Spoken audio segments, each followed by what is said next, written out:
Anies Baswedan kembali bergandengan mesra dengan Rizik Syihab. Terakhir, Anies Baswedan menghadiri ulang tahun Front Pembela Islam (FPI) tahun 2019. 1 tahun sebelum FPI dibubarkan. Waktu itu Rizik sudah kabur ke Saudi. Sejak menjadi Gubernur Jakarta, Anies Baswedan tidak pernah absen menghadiri ulang tahun FPI. Tak hanya hadir, Anies juga memberikan puja-puji pada FPI setinggi langit. Pada Milad FPI tahun 2018, Anies menyebut FPI bisa menjadi perekat umat. Tak lupa waktu itu, Anies juga mendoakan Rizik yang tengah di Saudi agar diberi kesehatan, dan mengungkapkan harapannya kembali bersama Rizik. Pada tahun 2019, Anies kembali menghadiri Ultah alias Milad FPI. Ia menegaskan bahwa kehadiran FPI memberikan manfaat. Kita paham, yang dimaksud FPI itu memberikan manfaat tentunya buat Anies dan golongannya. Tahun 2020, FPI tidak menyelenggarakan acara milad karena pandemi. Kalau ada acara ultah FPI tidak ada pandemi, pastinya tahun itu Anies kembali hadir. Ketika Rizik kembali dari Saudi pada tahun 2020, Anies seperti tergopoh-gopoh menyambutnya. Padahal waktu itu kasus COVID-19 sedang tinggi-tingginya. Siapapun yang baru datang dari luar negeri harus dikarantina. Tapi Anies malah sowan dan bertemu langsung dengan Rizik di markas FPI di Petamburan. Namun saat Rizik kena kasus, FPI dibubarkan, Anies seperti diam 1000 bahasa. Dia tidak pernah menyinggung soal Rizik dan FPI di publik. Anies sedang menjalankan skenario yang aman.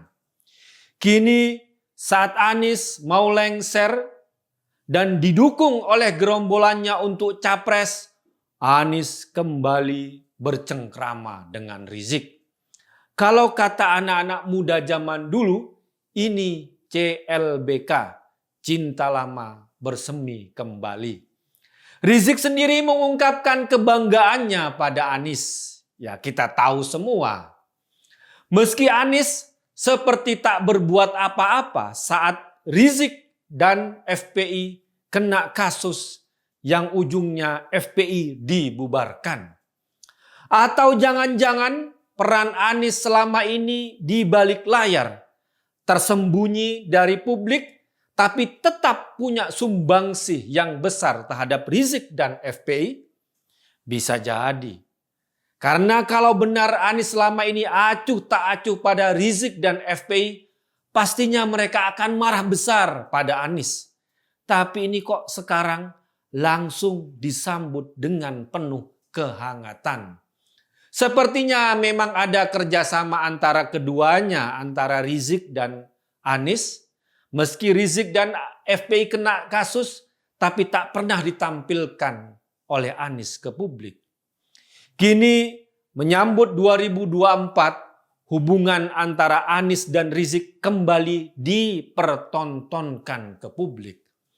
Ini semacam deklarasi simbolis setelah Anies secara resmi mendapatkan dukungan dari Nasdem dan bertemu dengan Demokrat dan AHY, kini restu dan doa dari imam besar, gelar yang diberikan dan diakui oleh golongan mereka saja sudah dikantongi oleh Anies. Kedekatan Anies dan Rizik adalah koalisi yang sebenarnya. Kalau selama ini ada kegiatan yang konon dibilang Anies mau menjadi sosok yang toleran dan mau berhenti bermain politik identitas, itu hanya pencitraan, hanya untuk rebranding, hanya teknik marketing belaka, karena sejatinya dan yang pasti adalah koalisi Anies dan Rizik ini. Karena politik identitas dan politisasi agamalah yang bisa dibanggakan oleh Anies. Tak ada yang bisa dibanggakan oleh Anies selama 5 tahun menguasai Jakarta. Banjir makin menjadi-jadi, bahkan sampai Anies mau lengser, macet tambah parah, pengangguran dan kemiskinan di Jakarta semakin naik, kesenjangan yang kaya dan miskin semakin tajam di Jakarta karena orientasi pembangunan Anies hanya di kawasan Sudirman dan Tamrin. Tapi penataan kampung-kampung tidak terjadi. Orientasi pembangunan Anies pada penyerapan anggaran, bukan pada kebutuhan mendesak warganya. Pembangunan gedung-gedung meski hasil dari ngutang seperti JIS, Formula E yang menyedot miliaran, hingga proyek konyol seperti sumur resapan yang fungsinya bukan menyerap air tapi menyerap anggaran. Kita hanya bisa bersiap-siap.